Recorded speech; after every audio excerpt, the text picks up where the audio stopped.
मेरा नाम है मोहित और आपका स्वागत है हमारे यूट्यूब चैनल हिस्ट्री चैंपियन में। तो जैसा कि आप जानते हो, आपका जो पेपर होने वाला है हिस्ट्री ऑफ राजस्थान, राजस्थान का इतिहास, उससे संबंधित जितने भी महत्वपूर्ण प्रश्न होने वाले हैं अपन उन सबको विस्तार से करने वाले हैं। आपको क्या करना है, चैनल को सब्सक्राइब कर देना, वीडियो को लाइक कर देना और अपने दोस्तों को जरूर से शेयर कर देना है। चलो शुरू करते हैं अपन वीडियो को। सबसे पहले अपन पढ़ते हैं यूनिट नंबर फर्स्ट को। ये जो पीडीएफ है, ये सॉल्यूशन वाली पीडीएफ जो मैं आपको पढ़ा रहा हूँ, ये हमारे टेलीग्राम चैनल पे मिल जाएगी। टेलीग्राम चैनल का लिंक है वो डिस्क्रिप्शन में दे रहा हूँ। सभी बच्चों से रिक्वेस्ट है टेलीग्राम चैनल को जरूर से ज्वाइन कर लेना। तो अब शुरू करते हैं अपन वीडियो को। राजस्थान के इतिहास के मुख्य स्रोत बताए, मतलब राजस्थान का जो इतिहास है उसके मुख्य स्रोत क्या कौन से हैं। पहली बात करें पर राजस्थान के इतिहास की, तो सबसे जरूरी चीजें देखने को मिलती है वो शिलालेख। जो बड़े बड़े शिलालेखों का निर्माण कराया गया था आपके सामने, जो मौर्य साम्राज्य के अंदर या फिर अन्य जो राजाओं के द्वारा, वो आपको देखने को मिलते हैं। ताम्रपत्र मतलब पहले के समय, वही उस समय कागज नहीं हुआ करते थे, तो लोग क्या करते थे, तो पत्थरों के ऊपर या फिर धातुओं के ऊपर क्या करते थे, अपनी जो बातें वो लिख दिया करते थे। उनको ताम्रपत्रों के नाम से जाना जाता है। सिक्के या पुरातात्विक अवशेष देखने को मिलते हैं, जहां पर आपके सामने जो हमारी वास्तुकला वास्तुकला मतलब जो साहित्य, जो कलाकृतियां देखने को मिलती हैं उसके बारे में पता चलता है। जो हमारे लोकगीत हैं, वंश, कौन कौन से वंश और कौन कौन से राजाओं ने यहाँ पर राज किया उसके बारे में पता चलता है। कौन से यहाँ पर लोगों ने यात्रा की। साहित्यिक स्रोत कौन से साहित्यिक स्रोत है जिनसे अपन को पता चलता है भारतीय जो संस्कृति के बारे में, जो उत्खनन के बारे में, जहां से उत्खनन किया गया वहां के बारे में पता चलता है। ये सब चीजें हमारी जो सामाजिक, राजनीतिक, सामाजिक व सांस्कृतिक इतिहास को पहचानने के प्रमुख साधन है। मतलब आप इसमें से शिलालेख, ताम्रपत्र, सिक्के व पुरातात्विक अवशेष, इनको मुख्य रूप से लिख देना। ये हमें हमारी जो राजनीति उस समय की कैसी थी, हमारी सामाजिक जो आपके सामने संरचना कैसी थी, और हमारी जो संस्कृति है वो कैसी हुआ करती थी, हमारा खान पान, हमारा रहना सहना, हमारा व्यवहार, हमारी जो राजनीति है, जो वंश है वो किस तरीके से कार्य करते थे उसके बारे में विस्तार से पता चलता है। अगले वाला है राजस्थान के पूरा पाषाण काल के एक प्रमुख स्थल के बारे में बताइए।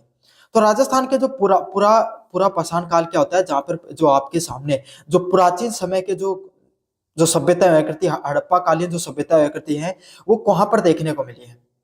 तो राजस्थान के अंदर बागोर और जो मध्य पाषाण काल का एक प्रमुख स्थान है। मतलब पूरा पाषाण मतलब जिस समय आपके सामने हड़प्पा सभ्यता देखने को मिलती थी, जिस समय मनुष्य को सिर्फ पत्थरों के बारे में ज्ञान था, धातुओं का निर्माण नहीं हुआ था, उस समय की जो सभ्यता वो कौन सी है, बागोर सभ्यता देखने को मिलती है। ये आपके सामने खास करके जो भीलवाड़ा और उदयपुर वाला क्षेत्र वहां पर देखने को मिलती है। यहाँ पर उनके द्वारा सूक्ष्म औजार,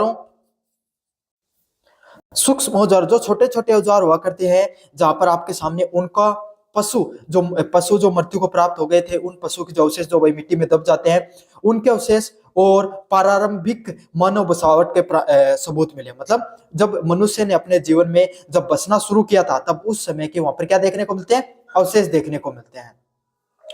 आहार संस्कृति की एक विशेषता बताएं। जो आहार संस्कृति देखने को मिलती है वो किस पर थी आपके सामने, जो आहार संस्कृति है वो किस पर थी, कृषि आधारित संस्कृति थी। लोगों को काली, लाल, मर्द भांड, तांबे के औजार व अनाज भंडार जैसी संरचनाएं देखने को मिली। मतलब जो हमारे राजस्थान के अंदर जो आहार संस्कृति देखने को मिली है, ये मुख्यतः किस चीज पर आधारित थी, वहां की जो कृषि है उस पर मुख्यतः आधारित थी। लोगों को वहां पे काले, लाल कलर के मर्द भांड क्या होते हैं, मिट्टी से बने हुए, जो अपने यहाँ पर, वही आप राजस्थान के विद्यार्थी हो, भांड तो जानो कि वह भांड जानते हो ना आप। भांड मतलब होता है आपके सामने, जिसके अंदर आपके सामने आपके घर में देखना एक ऐसे कुछ कलर का होगा, है ना, जिसके ऊपर मिट्टी पुती होती है, मिट्टी से वो बनी हुई चीजें होती हैं, जहां पर मिट्टी के जो बर्तन देखने को मिलते थे, जिनपे थोड़ी सी क्या कर दी जाती थी, पोएट्री कर दी जाती थी, है ना, और थोड़ा थोड़ा क्या देखने को मिलता था, उस पे पेंटिंग वो कर दी जाती थी। उसको किस नाम से जाना जाता है, मर्द भांड के। और ये लाल व काले कलर के देखने को मिले, ये सबसे ज्यादा महत्वपूर्ण पॉइंट है। साथ के साथ तांबे से बने हुए औजार देखने को मिले हैं, जहाँ पे कुल्हाड़ियां, जो कृषि से संबंधित उपकरण है, हल हो गए, और कोई जो आपके सामने जो फसल को काटने के औजार है, वो सब तांबे के मिले हैं। क्यों, ताम्रकालीन आपके सामने सभ्यता थी। साथ के साथ अनाज के भंडारण की संरचना का भी उपयोग देखने को मिला है। अगले वाला पॉइंट आपके सामने, बालथल का क्या महत्व है। जो बालथल है उसका क्या महत्व आपके सामने, बालथल है यह आपके सामने उदयपुर में ताम्र पाषाण काल का महत्वपूर्ण स्थान देखने को मिलता है। मतलब बालथल जो नामक स्थान है वो आपके सामने जो ताम्र काल मतलब उस समय मनुष्य को तांबे के बारे में ज्ञान हो गया था। तांबे से संबंधित आपके सामने जिस काल में आप जो हथियार देखने को मिलते हैं, वस्तुएं देखने को मिलती है तांबे से बनी हुई, उस काल को क्या कहा जाता है? ताम्र पाषाण काल के नाम से जाना जाता है। उस काल का महत्वपूर्ण स्थान है, यहाँ पे कच्ची मिट्टी के मकान देखने को मिलते हैं। मतलब जिस भी सभ्यता के अंदर कच्ची मिट्टी के मकान देखने को मिलते हैं, इसका मतलब वो क्या थी? वो ग्रामीण सभ्यता थी। मतलब वहां पर गांव में लोग बसते थे। और जिस सभ्यता के अंदर आपके सामने पक्की मिट्टी के मकान देखने को मिलते हैं, जैसे हड़प्पा सभ्यता, मोहनजोदाड़ो का जो कालीबंगा हो गई, वो कैसे आपके सामने? वो शहरी नगरी आपके सामने सभ्यता के अंतर्गत माने जाते हैं। समझ में आ गया? तो बालाथल कौन सी थी? ग्रामीण सभ्यता थी। यहाँ पर कच्ची मिट्टी के मकान देखने को मिलते थे, लोगों के द्वारा कृषि की जाती थी और मिट्टी के बर्तन व तांबे के औजार मिलते थे आपके साथ। इसके बाद में सबसे महत्वपूर्ण आता है आपके सामने गणेश्वर व जोड़पुरा संस्कृति किसके लिए प्रसिद्ध है?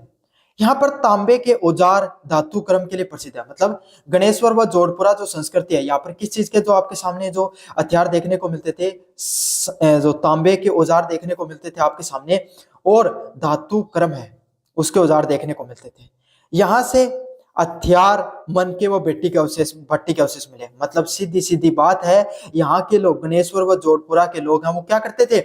यहाँ पर वो अपने धातुओं से कुछ वस्तुओं का निर्माण करते थे। मतलब धातु का क्या करते थे? धातुओं से वस्तुओं का निर्माण करते थे, धातु क्रम का निर्माण करते थे। महत्वपूर्ण प्रश्न है, समझ में आ गया? प्रश्न आएगा, पहले बता देता हूं। कालीबंगा संस्कृति की विशेषता होता है। कालीबंगा जो संस्कृति, उसकी क्या विशेषता है? कालीबंगा में कृषि के प्रमाण मिले हैं, अग्नि वेदियां, नियोजन नगर और लोहे की जो लघु मोहरे मिले हैं। मतलब कालीबंगा जो सभ्यता देखने को मिलती है, वहां पर कृषि के प्रमाण देखने को मिलते हैं। मतलब लोगों के द्वारा कृषि की गई है।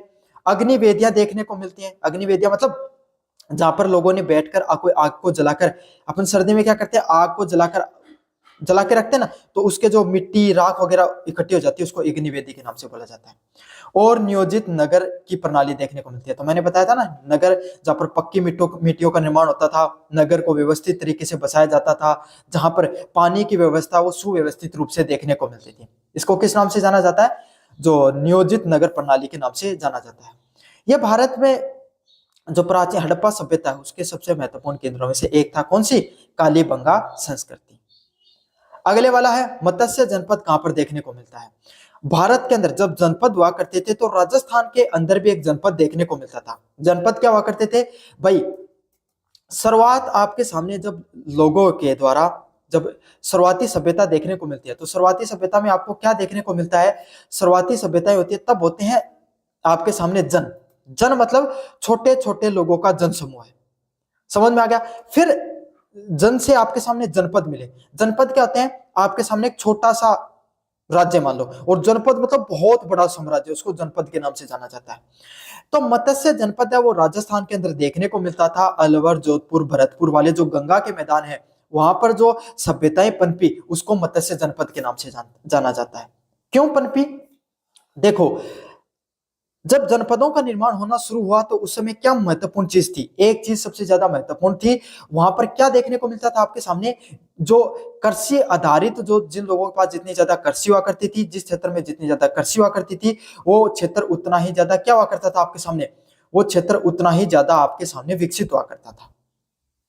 समझ में आ गया आपके सामने? तो ये जो क्षेत्र था अलवर भरतपुर वाला क्षेत्र, यहाँ पर मैदानी क्षेत्र था, सबसे ज्यादा कृषि देखने को मिलती थी, इसीलिए यहाँ पर क्या पनपे? सभ्यता का निर्माण हुआ, मत्स्य जनपद का निर्माण हुआ। तो इसकी राजधानी क्या थी? विराटनगर।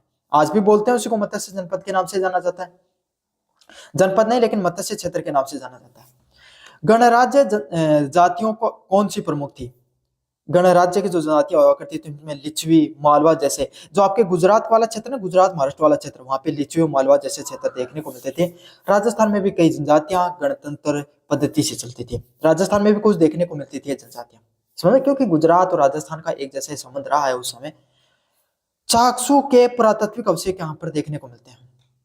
राजस्थान में आपके सामने जयपुर का जो क्षेत्र है चाकसू वाला, उस क्षेत्र में ताम्र काल के औजार देखने को मिलते हैं। मतलब उस समय मनुष्य को, आपको किस चीज का ज्ञान हो गया था? औजारों को बनाने का ज्ञान हो गया था। तो उस समय ताम्रकालीन जो सभ्यता देखने को मिलती है, उससे संबंधित चीजें देखने को मिलती है, जिसमें औजार, मिट्टी के बर्तन व धातु क्रम के प्रमाण देखने को मिलते हैं। समझ में आ गया आपको अच्छे से? अगले वाला आपके सामने राजस्थान की प्रो ऐतिहासिक संस्कृति का क्या मतलब। तो राजस्थान की जो प्रो ऐतिहासिक संस्कृति उसका क्या मतलब है?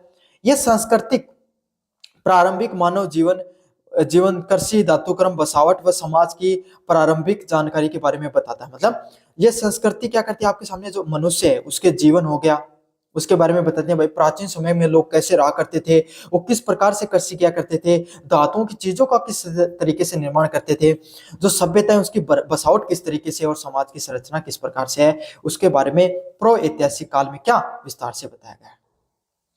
मुझे उम्मीद है आपके सामने यूनिट फर्स्ट अच्छे से समझ में आ गई होगी। अब अपन बढ़ते हैं यूनिट नंबर सेकंड की तरफ। राजपूत उत्पत्ति के अग्निकुल सिद्धांत क्या है? इस सिद्धांत में आपके सामने चार वंश प्रमुख दिखाई देते हैं। मतलब राजपूतों की जो उत्पत्ति है वो अग्निकुल से मानी गई है। वो कौन कौन से अग्निकुल से माना गया है, ये किस प्रकार का सिद्धांत जो दिया गया था आपके सामने। आपके सामने ये जो सिद्धांत दिया गया राजपूतों की उत्पत्ति है वो आपके सामने अग्निकुंड से किसके द्वारा दिया गया? पृथ्वीराज रासों चंद्र बरदाई के द्वारा ये सिद्धांत दिया गया। इसमें आपके सामने इसमें क्या बताया गया? इसमें बताया गया जो माउंट आबू के अंदर जो ऋषि विशिष्ट है उनके द्वारा यज्ञ किया गया था, और उसी यज्ञ के अंदर चार राजपूत वंशों की उत्पत्ति दिखाई दे पड़ती है, जिसमें परमार, चौहान, परिहार और आपके सामने जो सोलंकी हैं वो आपके सामने चार प्रमुख आपके सामने जो अग्निकुंड में इन जो राजाओं की जो राजपूत वंश है इनकी उत्पत्ति दिखाई देती है। अगले वाला प्रश्न आपके सामने गुर्जर प्रतिहारों के योगदान के बारे में बताइए। तो नागभट्ट प्रथम ने अरब आक्रमण को रोककर उत्तर भारत की रक्षा की और यही वंश कन्नौज संघर्ष के शक्तिशाली राज्य का उत्पन्न हुआ। मतलब नागभट्ट जो प्रथम है उन्होंने क्या किया, जो गुर्जर प्रतिहार राजवंश है उसको क्या किया, रोककर जो उत्तर भारत है उसकी रक्षा करने का कार्य किया। और इसी राजवंश ने आपने क्या किया, कन्नौज संघर्ष है जिसमें त्रिपक्षीय संघर्ष के नाम से भी बोला जाता है, जिसमें गुर्जर प्रतिहार, पाल और राष्ट्रकूट जो राजवंश है वो आपस में लड़ाई करते हैं। कन्नौज जो जगह देखने को मिलती है वहां के लिए, उस जगह को जीतने के लिए उसको त्रिपक्षीय संघर्ष के नाम से भी जाना जाता है। गुर्जर प्रतिहार राजवंश है, इसके नागभट्ट प्रथम ने इसकी क्या की थी, स्थापना भी की थी। और मयूर भोज वो सबसे इसके अब सबको पता है सबसे प्रमुख राजाओं में से थे। गुहिल वंश का क्या मतलब? गुहिल वंश के बारे में आपको विस्तार से बताना है। गुहिल वंश मेवाड़ का सबसे प्राचीन राजवंश है। कौन सा सबसे प्राचीन राजवंश देखने को मिलता है? गुहिल वंश है, वो सबसे प्राचीन राजवंश है। बप्पा रावल इसका प्रमुख माना जाता था। कौन इसका प्रमुख था? बप्पा रावल है, इसको गुहिल वंश का सबसे प्रमुख शासक माना जाता था जिसने मेवाड़ राजवंश की जो स्थापना की। आपके सामने जो गुहिल वंश है इसकी स्थापना लगभग आपके सामने 556 जो ईस्वी है उसके आसपास देखने को मिलती है, जहां पर इसके जो आपके सामने जो संस्थापक है उनको गुहादित्य के नाम से जाना जाता है, लेकिन वास्तविक संस्थापक बप्पा रावल है जिसको काल भोज के नाम से भी जाना जाता है।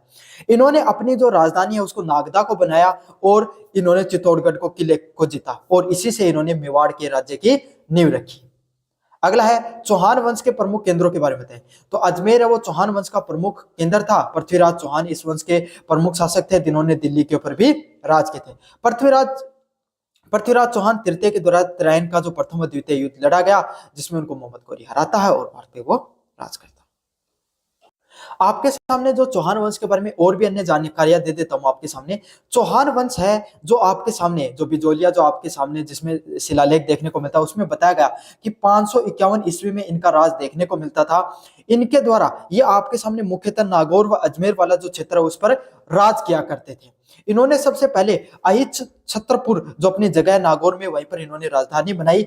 वहीं पर इनके द्वारा क्या है, पुष्कर झील का भी निर्माण किया गया था। समझ में आ गया चौहान वंश के बारे में। और पृथ्वीराज चौहान तृतीय के बारे में मैंने आपको बता दिया। मेवाड़ में कुंभा का क्या योगदान है? महाराणा कुंभा ने राजस्थान के उनको भारतीय जो राजस्थान की जो साहित्य कला या राजस्थान में जो दुर्ग के जो आपके सामने साहित्य कला के संरक्षक के रूप में भी जाना जाता है। इनके द्वारा राजस्थान के 50% से अधिक दुर्ग है, प्रतिशत बता रहा हूं मैं, वो इन्हीं के द्वारा निर्माण किए गए। इनके द्वारा 32 से अधिक दुर्गों का निर्माण किया गया या फिर उनका पुनर्निर्माण किया गया और इसमें से कुंभलगढ़ दुर्ग है वो प्रमुख है, उसका निर्माण किया और वे कला व साहित्य के संरक्षक भी बने जाते हैं। राजस्थान में जिस व्यक्ति ने सबसे ज्यादा कला व साहित्य को महत्व दिया है उसका नाम कोई और नहीं तो महाराणा कुंभा है। महाराणा प्रताप का महत्व क्या है?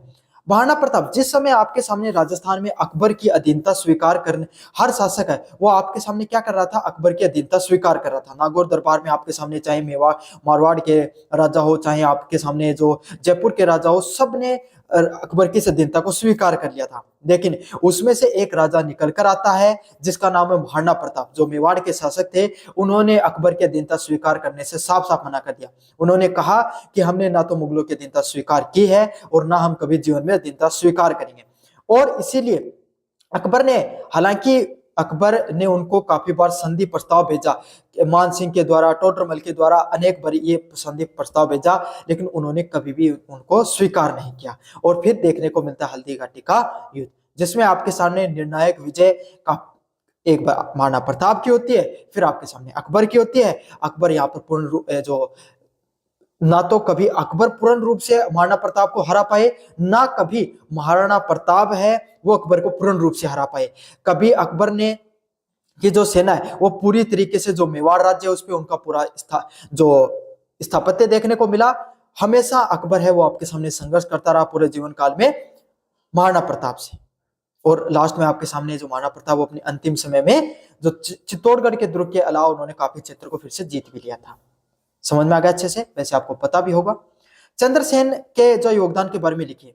राव चंद्रसेन ने जोधपुर में मुगलों के विरुद्ध संघर्ष किया था। मतलब जो राव चंद्रसेन है जोधपुर में आपके सामने क्या किया था, मुगलों के साथ। राव चंद्रसेन है वो आपको पता है ये भी अकबर के जो आपके सामने जो कार्यकाल के ही आपके सामने राजा हुआ करते हैं। इनको मेवाड़ का प्रताप भी कहा जाता है। जो राजस्थान के इतिहास का जो भोला बिसरा राजा के नाम से भी जाना जाता है। होता क्या है आपके सामने, जब नागौर दरबार का आपके सामने आयोजन किया जाता है 1570 के अंदर अकबर के द्वारा, उस समय राव चंद्रसेन भी इनकी जो आपके सामने राव मालदेव के जो बेटे थे वो राव चंद्रसेन वो उनके दरबार में पहुंचते हैं। जब वो पहुंचते हैं तब उन्हें पता चलता है कि जो हमारा जोधपुर राज्य है, जो मेवाड़ साम्राज्य है, जो हमेशा अपनी पराक्रम के लिए, अपने जो किसी की अधीनता नहीं स्वीकार करने के लिए हम जीवन भर संघर्ष करने वाले व्यक्ति हैं, हम किसी की अधीनता स्वीकार नहीं कर पाए। इनको पता चलता है कि जब वो जाते हैं अकबर के दरबार में तब उन्हें पता चलता है कि वो अपनी मन मर्जी से राज्य नहीं कर पाएंगे अब, अगर उन्होंने अकबर की इस अधीनता स्वीकार कर ली। राज्य पर उनका पूरा शासन रहेगा, लेकिन अधीनता स्वीकार है अकबर की, तो अकबर का आपकी बातें माननी होगी, शाही कृपा से सब कुछ चलेगा। तो ये बात उनको पसंद नहीं आती है और फिर ये लगातार अकबर से संघर्ष करते रहते हैं। इनकी छापामार जो युद्ध नीति है वो काफी ज्यादा पॉपुलर भी रहती है। और जो आप इनका जो योगदान है मेवाड़ के, जैसे महाराणा प्रताप का जो योगदान है उसको काफी जो साहित्यकारों ने काफी बहुत ही विस्तार से बताया है, उतना इनका जो साहित्य है उसको, इनके जो संघर्ष को अकबर के साथ, उसको इतना जो साहित्यकारों ने नहीं विस्तृत रूप से बताया है। इनको थोड़ा कम ही आंका जाता है इनके साहित्य को, इनके जो संघर्ष को अकबर के खिलाफ। इसीलिए इनको मेवाड़ का जो मारवाड़ का भोला बिसरा राजा के नाम से या मारवाड़ के प्रताप के नाम से जाना जाता है। आई होप मुझे आपको ये चीजें समझ में आ गई होंगी। स्वाई जयसिंह द्वितीय को एक वैज्ञानिक कार्य बताइए। तो स्वाई जयसिंह है वो आपके सामने राजा थे, सॉरी जयपुर के राजा थे आपके सामने।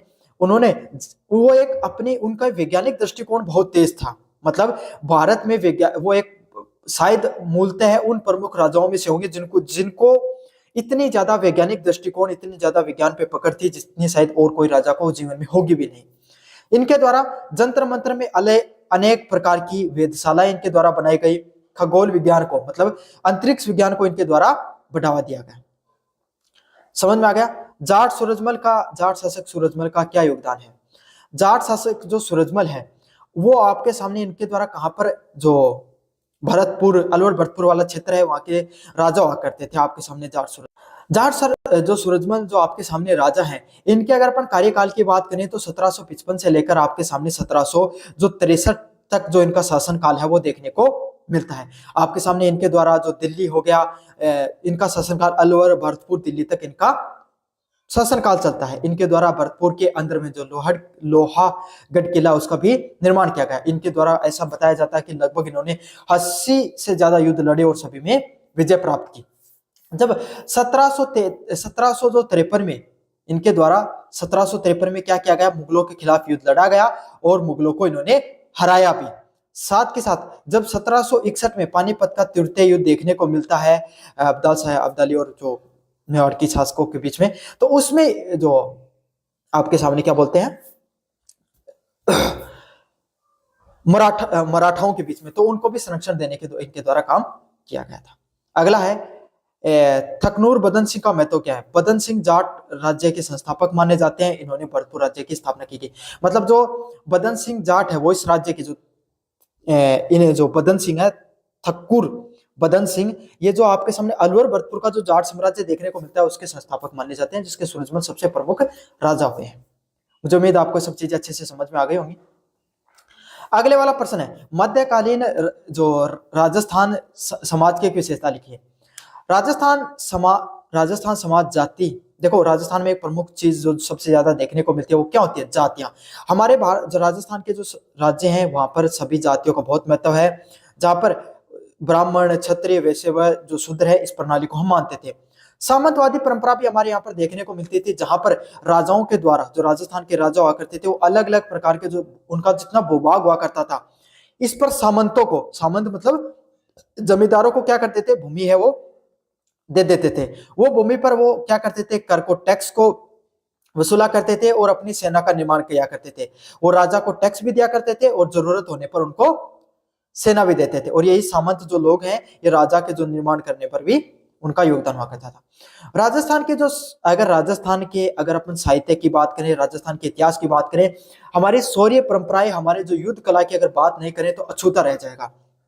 हमारे यहाँ पर स्त्री जीवन पर अनेक प्रतिबंध जरूर देखने को मिलते हैं, लेकिन वहीं पर आपके सामने पद्मिनी जैसी महिलाएं भी देखने को मिलती हैं, जहां पर आपके सामने जो हमारी अनेक ऐसी महिलाएं देखने को मिली जिन्होंने राजस्थान के जो साहित्य है उसको, राजस्थान का जो इतिहास को उसको गौरवान्वित किया गया था, जिसमें हाड़ी रानी भी प्रमुख है।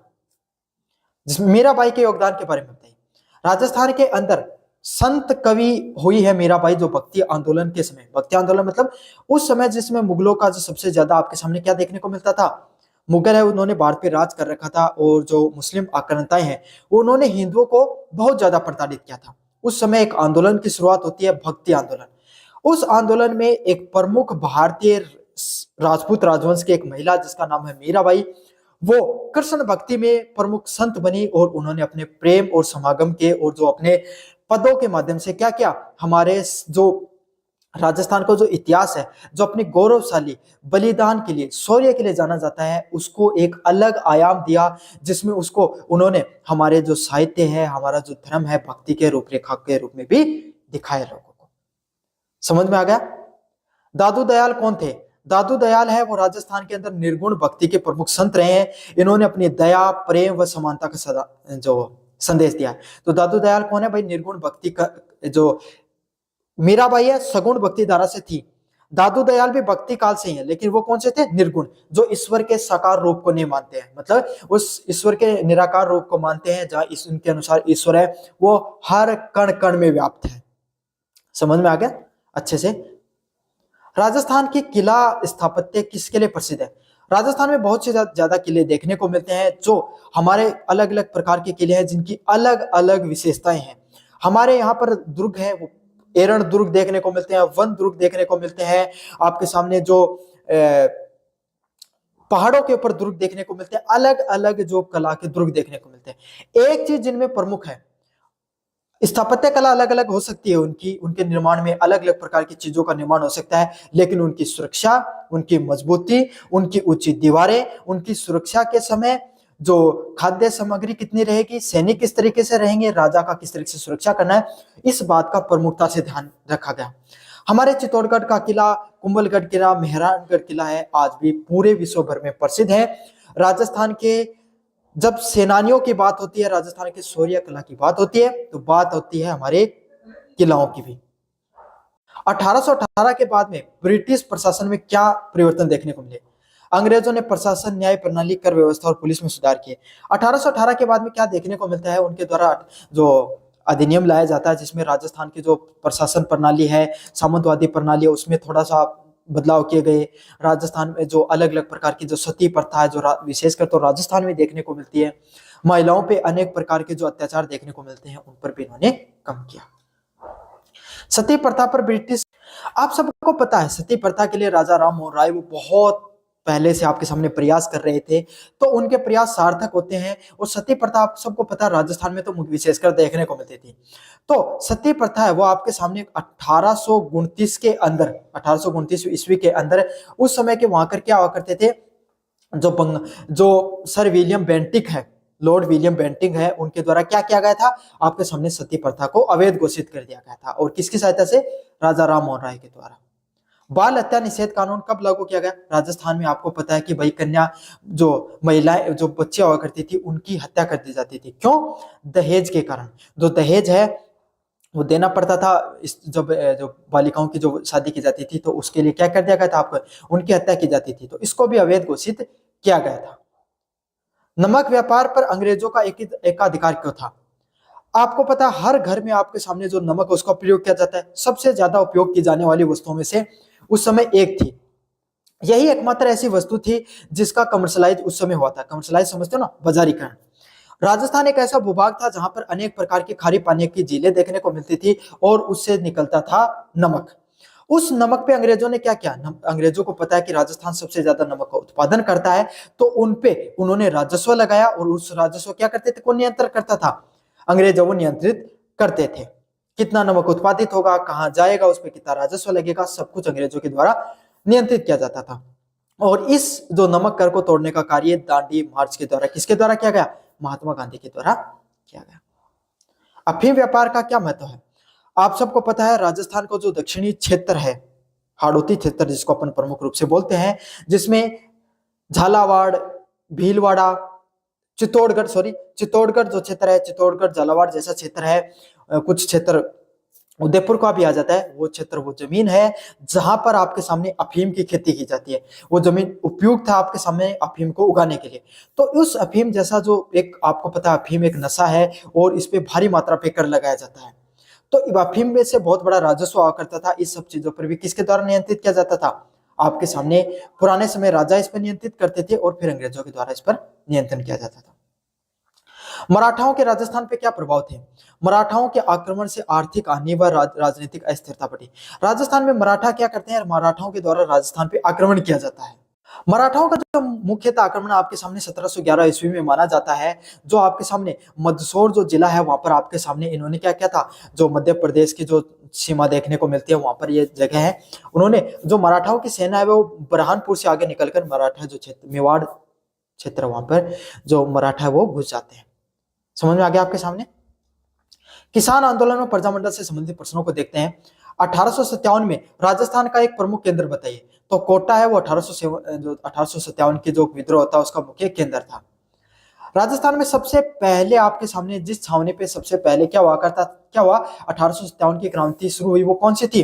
1857 की क्रांति, वो सबसे पहले नसीराबाद की जो छावनी है वहां पर सैनिकों ने क्या किया था, विद्रोह करके दिल्ली की ओर कूच किया था। तो इंपॉर्टेंट है, अच्छे से याद कर लेना। आर्य समाज का राजस्थान पे क्या प्रभाव देखने को मिलता है? आर्य समाज है उसने राजस्थान में क्या किया था, सामाजिक सुधार व स्वदेशी को बढ़ावा देने के लिए प्रयास किए गए थे। किसके द्वारा? आर्य समाज के द्वारा ये सब प्रयास किए गए थे। बिजोलिया आंदोलन किसके द्वारा चलाया गया था? बिजोलिया किसान आंदोलन है विजय सिंह पथिक के द्वारा चलाया गया था। किसके द्वारा चलाया गया था आपके सामने?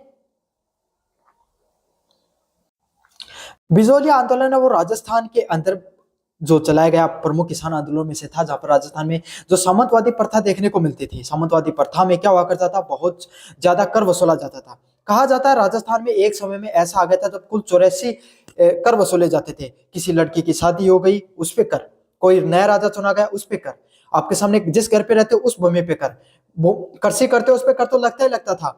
जो आपके सामने स्त्रियों बच्चों को छोड़ करके पुरुषों पर कर, अलग प्रकार के लाग बाग के आपके सामने कुल 84 कर देखने को मिलते थे। इस चीज का विरोध करने के लिए सबसे पहले साधु सीताराम दास के द्वारा 1897 से लेकर 1915 तक आपके सामने बिजोलिया आंदोलन की शुरुआत की गई। इस आंदोलन के द्वितीय चरण की जो शुरुआत है वो विजय सिंह पथिक के द्वारा आपके सामने 1916 से लेकर 1923 तक की गई।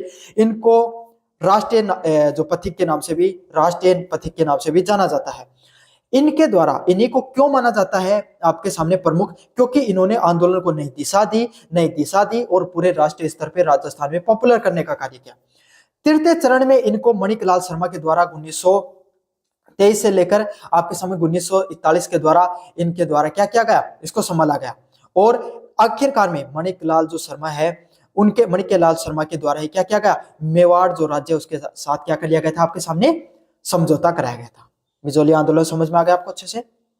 मेवाड़ प्रजामंडल का क्या उद्देश्य था भाई, फिर आपके सामने जो ये अलग अलग प्रकार के प्रजामंडलों की शुरुआत हुई, इनमें प्रजामंडलों का उद्देश्य यही था कि संवैधानिक परंपराओं को लागू किया जाए, लोगों के अधिकारों की बात की जाए, जो समाज में जो महिलाओं के खिलाफ जो आपके सामने अत्याचार हो रहे हैं, जो समाज में अलग अलग प्रकार की कुरीतियां दिखाई दे रही हैं, उन सबके विरोध प्रदर्शन किया गया और इन प्रजामंडलों का स्थापना की गई।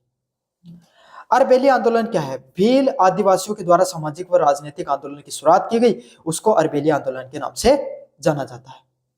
सूरजमल मेवाड़ प्रजामंडल से कैसे जुड़े, सूरजमल उन्होंने जनता के अधिकारों और संघर्ष के लिए इस जो प्रजामंडल है इसकी के लिए जुड़े। राजस्थान का एकीकरण कब शुरुआत होता है, राजस्थान के एकीकरण की जो शुरुआत है 1948 में होती है। आप सबको पता है राजस्थान अलग अलग प्रकार की रियासतों में बटा हुआ था है।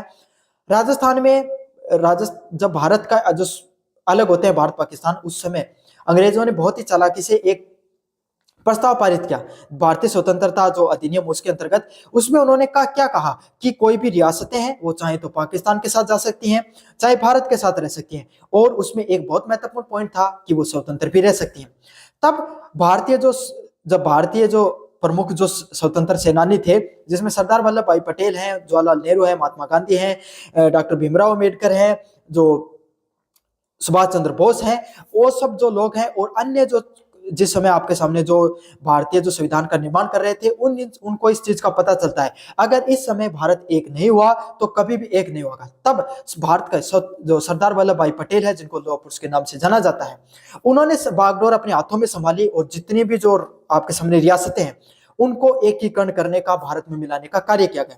कुछ लोगों ने आपके सामने कुछ लोगों ने अपने खुद से स्वतंत्रता सौंप दी भारत को, कुछ लोगों को प्रलोभन के माध्यम से सौंपी, कुछ लोगों के आपके सामने क्या किया गया, जो अलग अलग प्रकार के ऑपरेशन चला के अलग अलग प्रकार की कानूनी कार्रवाई करके उनको अपने अंदर मिलाया गया। कश्मीर हो गया, आपके सामने जो हैदराबाद हो गया, उनके तरफ। आई होप आपको समझ में आ गया होगा। धौलपुर का विजय कब हुआ, धौलपुर का विजय 1949 में धौलपुर को राजस्थान में शामिल किया गया। ये अच्छे से याद कर लेना भाई। राजस्थान का पूर्ण एकीकरण मतलब सारे का सारे राज्य का पूर्ण एकीकरण, मतलब राजस्थान को एक अलग राज्य का दर्जा 1 नवंबर 1956 को दिया जाता है, पूर्ण एकीकरण के नाम से भी जाना जाता है। ये है राजस्थान का जो आपके सामने इतिहास का पेपर था, फ्रॉम अर्लीस्ट टू द 1956 तक कंप्लीट रिवीजन करा दिया मैंने आपके सामने। कोशिश की है छोटे क्वेश्चनों के माध्यम से बड़े क्वेश्चनों के बारे में भी आपको बता दिया जाए। आई होप आपको वीडियो अच्छा लगा होगा। चैनल को जोर से सब्सक्राइब कर देना, वीडियो को जोर से लाइक कर देना और अपने दोस्तों को जोर से शेयर कर देना। टेलीग्राम को जरूर से ज्वाइन कर लेना। धन्यवाद।